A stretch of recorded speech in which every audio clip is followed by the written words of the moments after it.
put me into a psychiatrist, and he said, you need to be an inpatient in a psych unit. And I laughed. I just said, that is obviously not going to happen.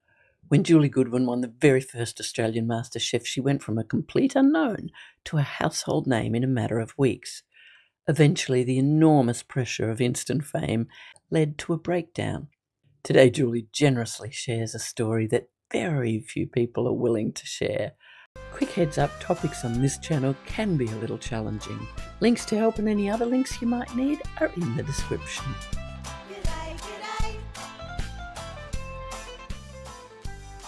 I think we're all sort of the result of things that happen to us throughout our lives. Obviously, going on MasterChef put me into a more public position than I had ever been in before, and so everything that happened after that was, played out in a bit of a public arena. MasterChef season 1 Australia happened 17 years ago, which still blows my mind a bit.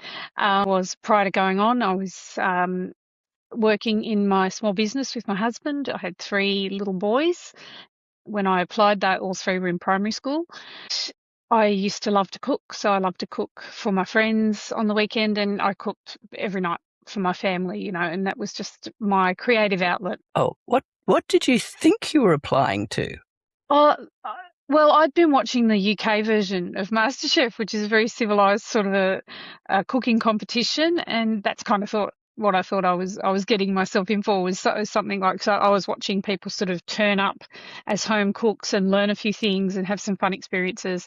I think it went for 6 weeks, those seasons, and they would go home at night and all that sort of stuff. And that's kind of what I thought I was getting myself in for. I didn't realise that the Australian production company had bought the rights to sort of the name and the logo, but they changed the format completely into a much sort of more hectic format.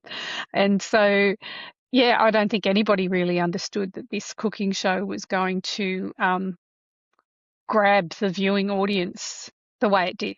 And what was different about the physicality of doing this show once you were selected? What was unexpected?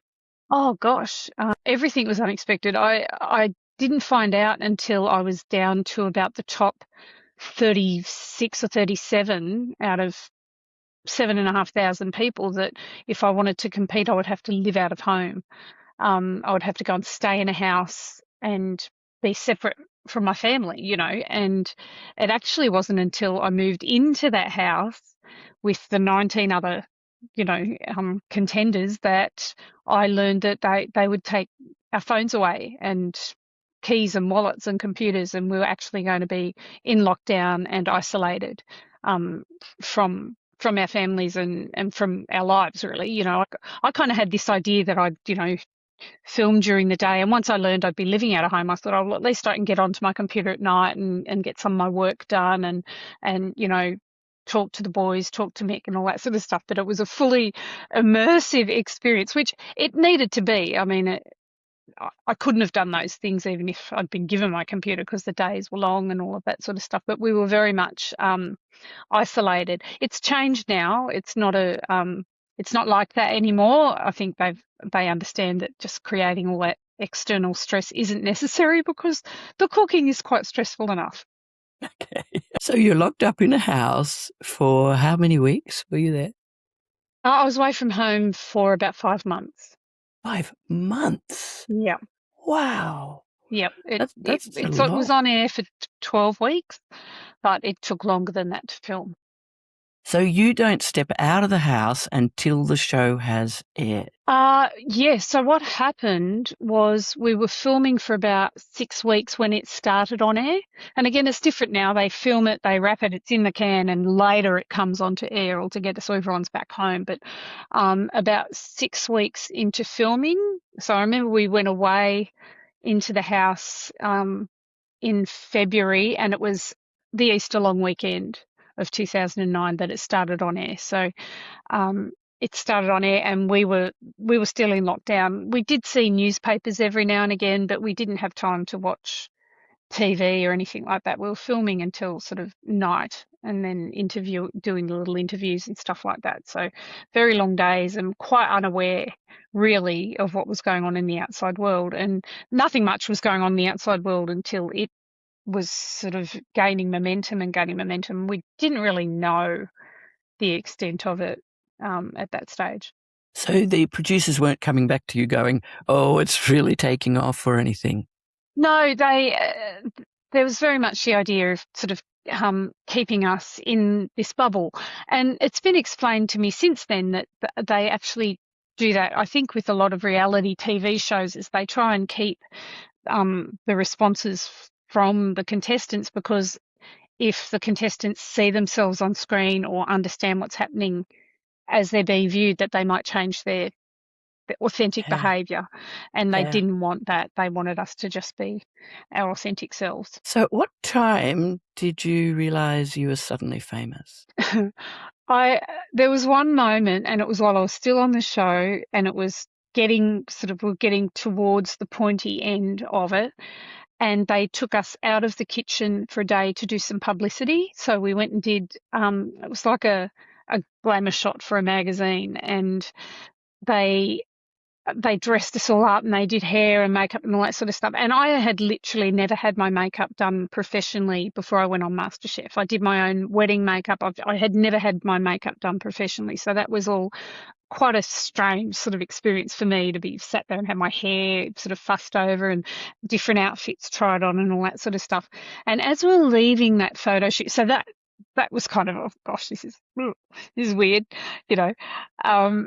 Leaving the photo shoot that day, I was walking down the street with some of the other contestants, and I hear this voice go, "Jolly!" like this, and I turned around and there was a road crew, these big burly blokes, big beards, high vis, you know, and they just go, "Yeah, Jolly!"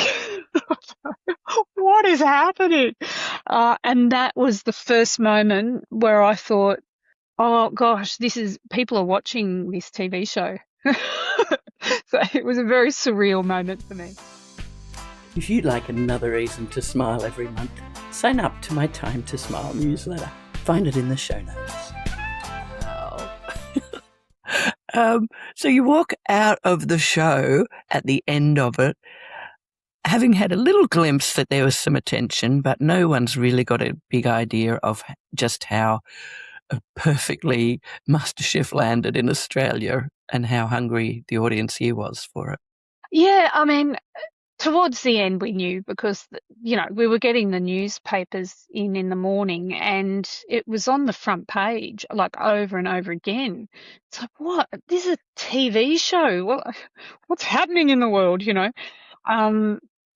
So we had an idea towards the end that it was very popular. And of course, even though we couldn't, we were allowed 2 phone calls home a week. So, you know, I would hear from Mick and from the boys, you know, the teachers at school are looking in my lunchbox and all that sort of stuff. And, you know, they would tell me, like, the schools around the Central Coast were a beautiful region. The Central Coast, we always get behind the people who are doing this sort of stuff. And so, you know, the signs that the schools put up all had support messages and stuff like that. So we did have it, definitely had an idea by the end that that people were swept up in it a little bit. And we were able to receive letters as well. So I was getting, you know, written letters, very old school, but I loved those letters and photos and things that people were sending me. So we had an idea by the end. But really, I had no concept of how it was going to change my life. Yeah. Was there any like debrief? Was there any media training? Was there anything to help you as you stepped out of this bubble? No, Nothing. not back then. Not back then.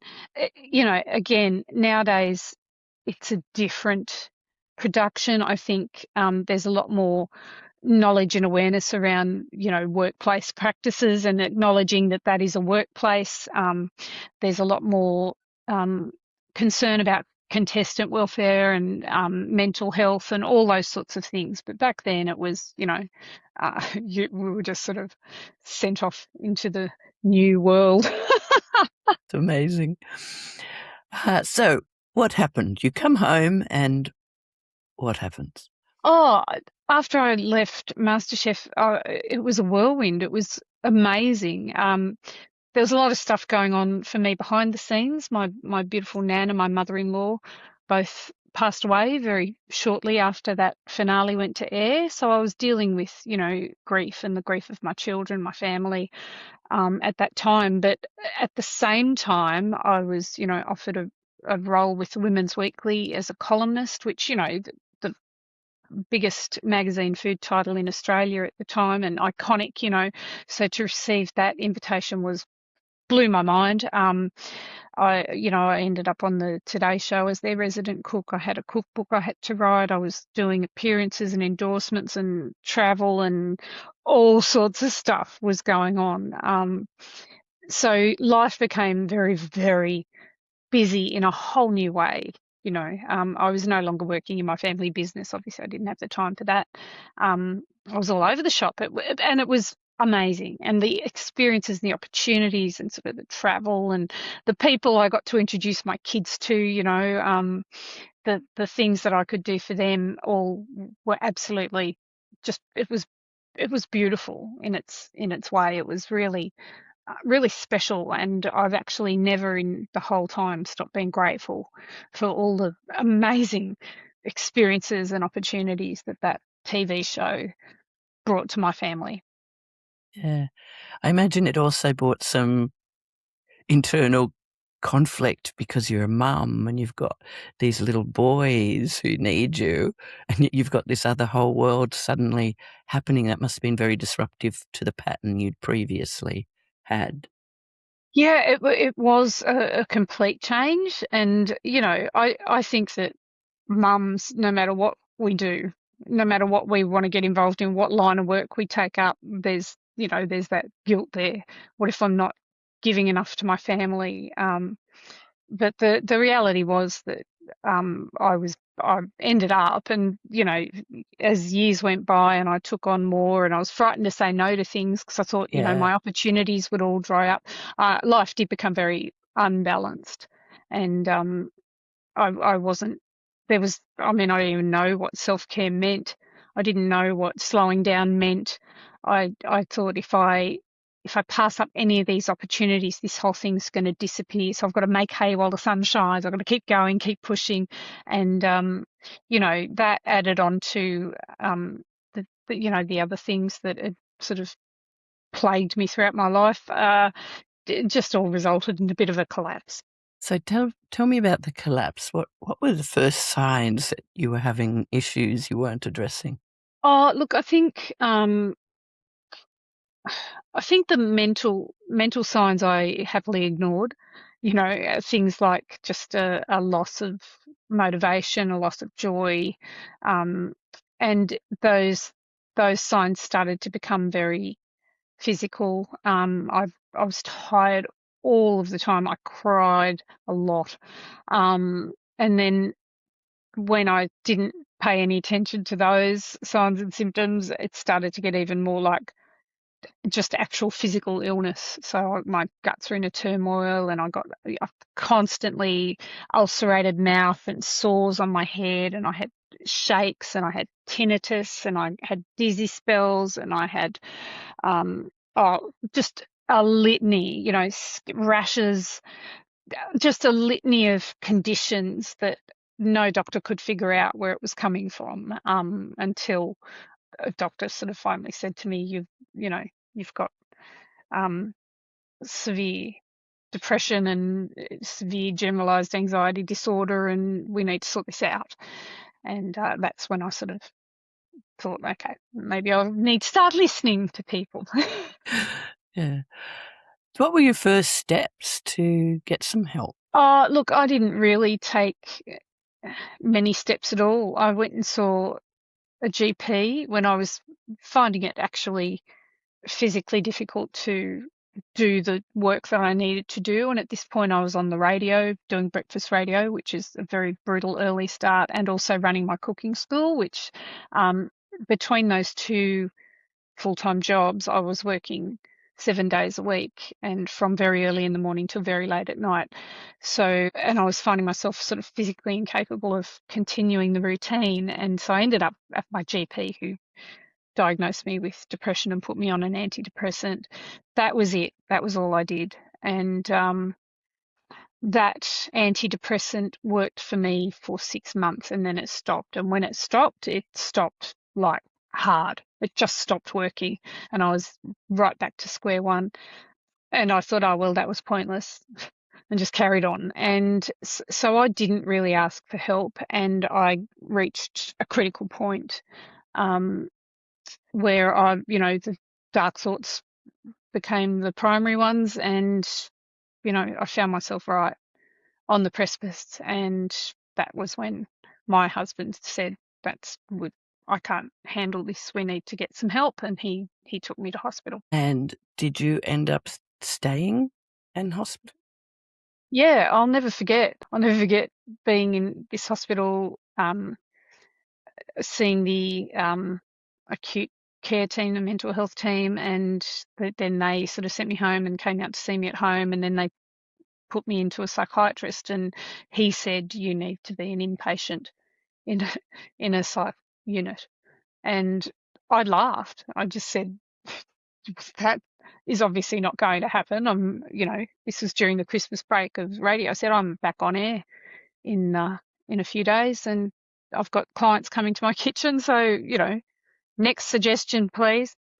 And he just said, I think you need to be an inpatient. And I looked over to Mick, my husband, who was sitting there, like with this sort of incredulous sort of laughter going, I tell him. And he just looked at me and he said, it sounds right to me. And that shocked me. and that's where I went. And how did that feel, like knowing I'm now going to be here for a while? What does that feel like? Oh, it's not any little girl's dream for when she grows up, is it? It wasn't on my wish list or my bingo card or any of those things. I was absolutely shell-shocked to find myself in a mental hospital. I literally couldn't believe it. It felt absolutely surreal. And, I was in a complete daze for quite a while. And, my first stay was 6 weeks. And over the next 2 years, I had 5 hospitalizations in 4 different institutions, just to try and get things straightened out. With that first one, was it terrifying? Yeah. I mean, my only real understanding of what that kind of place was like, I'd gotten from the midday movie, when I was a kid, and so I didn't know what kind of characters I might be meeting and that. And, what I learned was that the kind of characters I'd be meeting were people like me, ordinary people who had found themselves in a position where they just needed some support to, refine their joy or get their life back on track, get their head on straight. People who just wanted to be able to live their best lives. That's what I learned. Yeah. So it wasn't scary for long. It wasn't scary for long because I looked around and I was looking in a mirror everywhere I looked. Yeah. So the idea of going there and being in there initially was scary, but in general it wasn't a scary experience. No. I mean, it was confronting. There were lots and lots of confronting things that happened, and that's what happens when you start to look into why the wheels have fallen off. You've got to confront some stuff. And, over the past several years since all of this happened, which was, the end of 2019, start of 2020, in the years since, I've had to confront some things that have been really, really devastating to confront. But, you come out the other side better off. So it's not a scary place. And what I actually learned was that it can be a preventative measure. It doesn't have to be where you go at the end of your rope. You can actually just be recognizing that you're hanging on to the rope at the top of the well and go, okay, I might need some extra support right now. And what's life like? What were those 6 weeks like? What happened in there? So, because I too only have a movie Yeah. Well, at first, until you get sort of you get your head wrapped around where you are and that there's a lot of taking of your stats and all the sort of stuff you would expect in a hospital. Sedation if you need it, rejigging of, you see a psychiatrist and they sort of look at what medication you're on and whether or not that's still working for you, um, or if you need any medication at all. There's a lot of group work. So you sit in group, which, I did not want to do, but you're required to do it. And yeah, so, and a lot of downtime. And I think one of the most striking things for me about being in there was that there was no responsibility. So the only thing I was responsible for was turning up in the morning to check in with everybody and turning up to these sessions. And then, you got to choose whether you went and did the morning walk or whether you went and I actually had decided that I had run things into the ground so severely, um, that I just needed to surrender to the process. And I just thought, I am not going Uh, to question this. Some of it feels so supremely dumb, and some of it feels so outrageously ineffective, and some of it feels wildly, outside my comfort zone. But I'm not going to question this now. I'm just going to surrender to the process because I have got it so wrong that maybe I need to just flick that switch completely and let somebody else step in and take over. So I did what I was told. I ate what I was given. I went where I needed to. I took the opportunities that were handed to me. I rediscovered a joy for swimming, which I had forgotten. I used to love to swim and I rediscovered that. And so I was allowed to go down to the local aquatic centre and swim laps, which I did as often as I could. I rediscovered a joy for art. And even though my resources were limited inside there, nothing sharp and all that, um, I determined that I would reintroduce that into my life when I got out. Um, yeah, I just surrendered to the process and got sort of washed along with it. And it's only as I became more well and have gotten stronger that I am back to saying, well, that sounds like something that will benefit me. And that was a bit pie in the sky for my liking. I've become a bit more discerning about what I do and don't do and all that sort of stuff. But yeah, it's a confronting thing, but you know, I think, and a big part of the reason why I chose to speak about this whole thing is because so many people in there carried a lot of shame about the fact that they'd ended up there. And a lot of them were there for their umpteenth time. I mean, a lot of them needed repeat treatments that kept them going back, but they just carried all this shame. There were people there who were pretending that they were going on holidays every time they went in, so their neighbours didn't know. And I just thought this can't be. If this is the answer for some people, it can't be something that you feel ashamed of.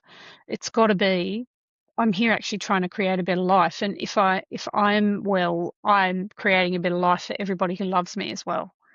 yeah. This whole idea of the movies have given us about what it's like to be put into a hospital to get your head sorted out. I think we need to equate it more with being put into hospital to have surgery on your knees Yes. than than in One Flew Over the Cuckoo's Nest where you're going to get a lobotomy. It's just not that. It's just not that. It's a health condition that needs to be dealt with in the same way as any physical illness. Yes, that's exactly why I wanted to interview you, because I've been interviewing people about mental health for a long time, but I've also been working in the space for a long time. And you're the first person I've heard willing to embrace talking about that experience openly. And I realized, wow, this is a big issue that we struggle to own and to share about. And I think it is so incredibly important.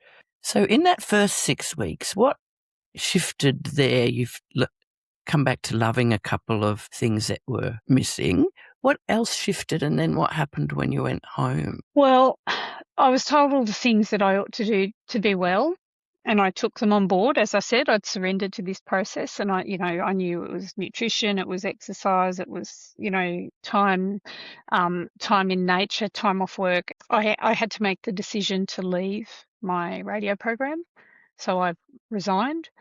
Um, and my cooking school was being run by my beautiful 2IC, my colleague. So I was very lucky that I had her to sort of step in and keep all the commitments that I had. So what I did, and they said, you need to schedule all these things. So what I did is I took the personality traits that ended up getting me in trouble, like perfectionism and people pleasing, and I poured it all into this new schedule. And I had my day scheduled, and I had everything written down, and I followed it to the letter, and I did everything to an absolute T. And it was perfect. I thought, I'm going to be the best mental patient they ever saw. And a couple of months later, I was right back at square one. I was unwell. I was, sick. And I went back to hospital, and I was furious. And I'll never forget slapping down my schedule on the desk and just saying, well, this was bullshit. I need better drugs or I need better doctors. Which is it? It kind of pointed out to me that I might have overdone it a bit, that I might have taken all the forces that drove me into the ground the first time and then applied them to my new mental health routine, and that perhaps that wasn't the best way to go about it. And so, it really, that stay in hospital was not the cure. It was not the cure. It was just a catalyst for a lot of other work that needed to happen. And, I've since had to figure out why I felt it so necessary to always be at the top of everything I ever did, and why I always so competitive, why I cannot stand to let people down or make anyone disappointed, why I can't get anything wrong. And the inner critic is so vitriolic, so I've had to address all of those things, and that has taken years, and I'm still undergoing that work. I still do that stuff. I still see my therapist. I'm still doing all the things that I need to do, but I'm learning how to do them in a way that heals me rather than breaks me. That is one of my biggest learnings about this whole thing, is that back then, and this is where it differs from a knee surgery or a broken leg, or, this is where it differs. You don't put a plaster cast on your brain and take it off in 6 weeks and it's better. It is actually an ongoing thing. So in that sense, it's not a straight line. It doesn't go from A to B. There's not a set number of steps you take and then bingo, you're cured. It's actually, it's more like a car, where you can't just put petrol in it once and it runs forever. You can't just change the oil on it once and it runs forever. It needs servicing. It needs maintenance. You've got to wash it. If you want to be comfortable in it, you've got to tidy out the console every now and again and the footwells, and declutter it. And you've got to, give it the fuel that it needs. You can't just put water in the tank. It needs to be serviced and maintained. That's what your brain is. That's what your body is. And those things are intricately connected in a way that we cannot separate. You can't abuse your body and expect your brain to be okay. You cannot abuse your brain and expect your body to just deal with it either. And I learnt that in such a visceral way through this whole thing. But yeah, that's the other thing, is that I wish I knew before I started down this path, is that it is not going to have a finish line, and it is not going to be a straight path where you can see the ending from where you begin. It's circuitous. It takes you back. It loops. There's all sorts of rocks in your path. But if you just trust that it's taking you to a better place, then you just stay on that path. Yeah, because this stuff, as you're going down this journey for myself, it's like, hang on, I dealt with this. I sort this out. And then it's like, no, only a bit.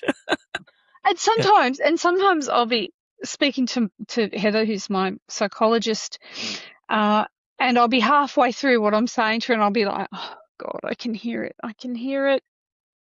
Let me let me say what you're going to say next. Sometimes you just need that reminder. It's like, I don't know, it's like being in business and going on a conference. It's not that anyone's giving you this brand new inspiration and information. It's like, oh, that's right. The last time I came on a conference, I was going to do those things. Thank you for the reminder. Thank you for the little energy boost that I needed to get back in and try that stuff again, and try that Yeah. stuff again, and try it again, and try it again until it sticks. Yeah, because we're not living in a world that reinforces those things that we need generally, are we? Yeah, I don't know. I think the world we live in now reinforces whatever our algorithm feeds us.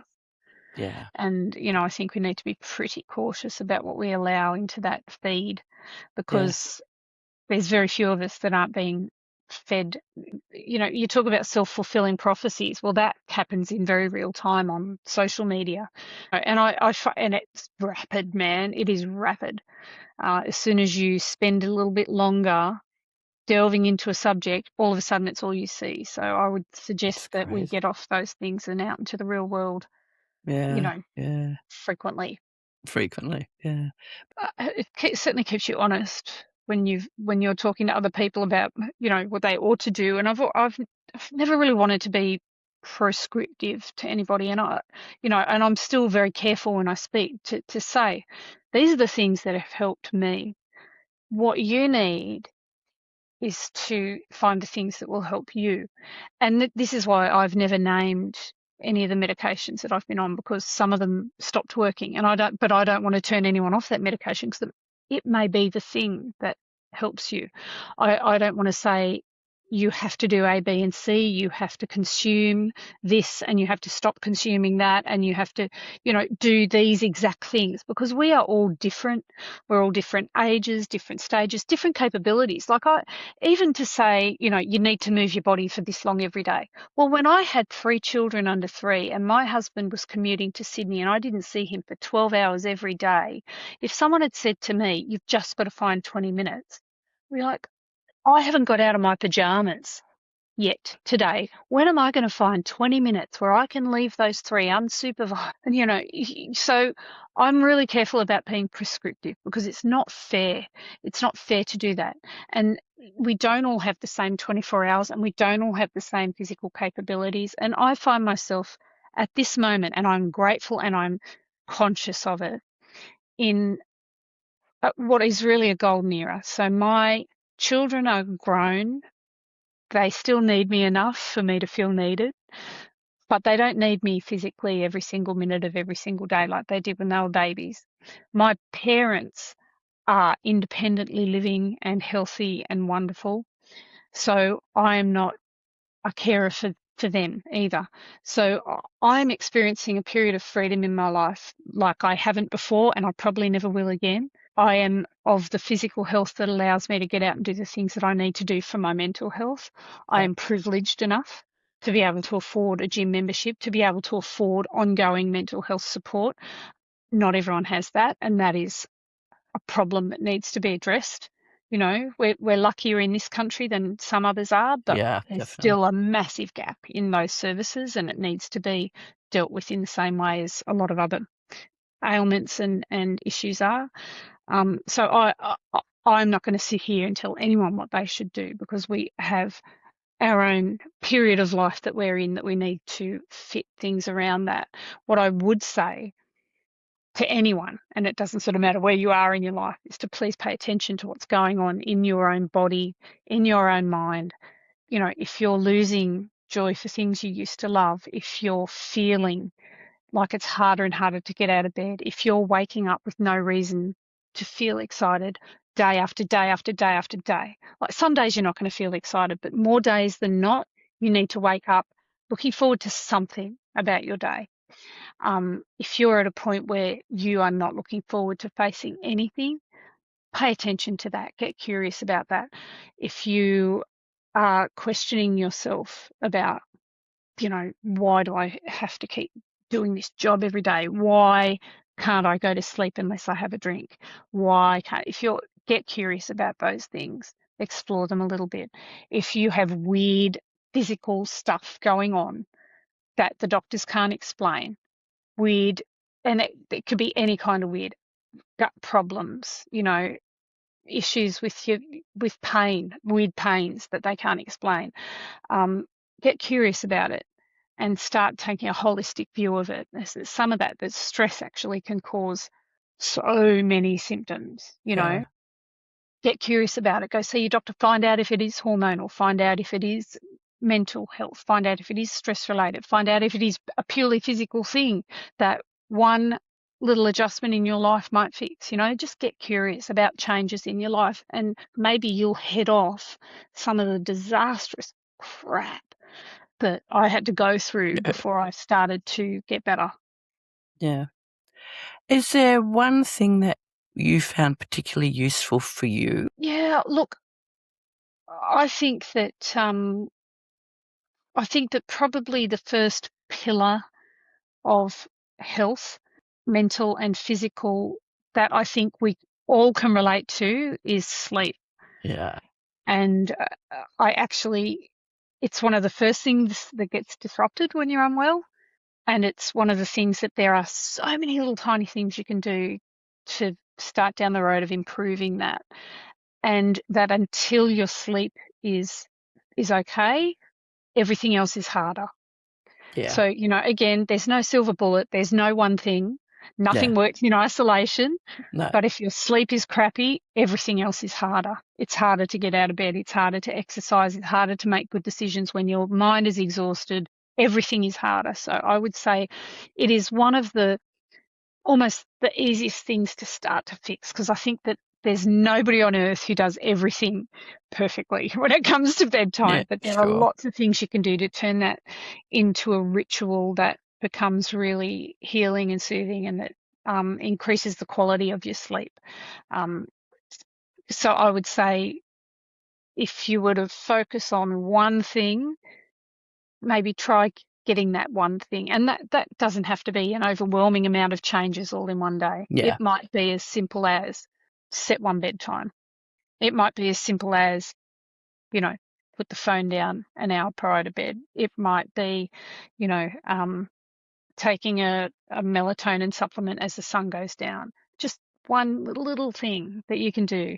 It might be switching out the glass of wine at bedtime for a, a herbal tea, just changing the routine, changing the ritual. I have a ritual and I love my ritual now. It might be fold your clothes up, put your clothes away before you go to bed so that when you wake up, you're not waking up to stuff on the floor. Whatever it is, there's 1,000 little things you can do. Put a meditation on. I've got headphones. I put a meditation on in my ears, and I promise you I've never heard the end of a single one of them, because they work. They Yeah. really work. And there's all this stuff that can improve your sleep, and 1,000 more things. So that I think would be maybe the first thing to address if you're starting to feel off kilter. If you're Yeah. more off kilter, the first thing you need to do is go and get help. Go talk to a doctor. Yeah.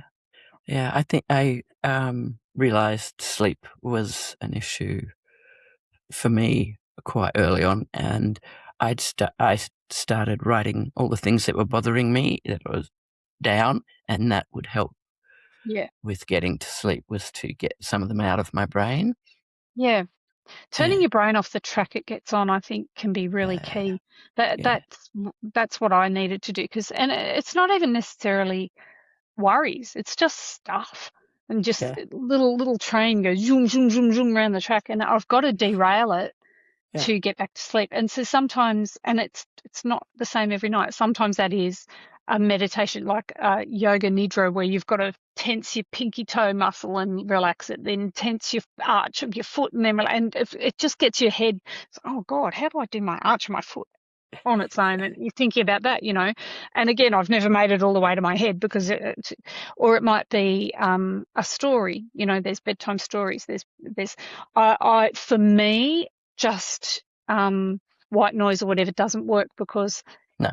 I can think through white noise. Me I too. can think through gentle, relaxing music. I can think through frogs.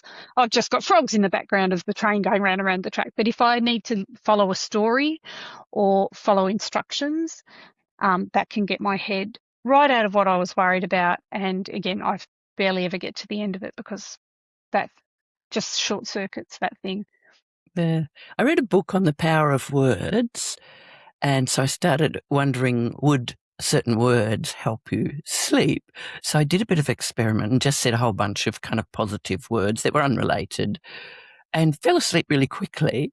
So I told my daughter about it, and she went and Googled it and found out it's something called cognitive reshuffling.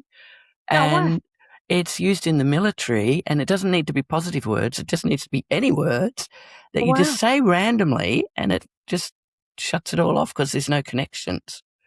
Yeah, okay. So I found that Cognitive super reshuffling. useful. Cognitive Well, now I've got reshuffling. another topic I've got to go read about, Tony. Yes. I love all that stuff. Goodbye, goodbye, I'm in your head.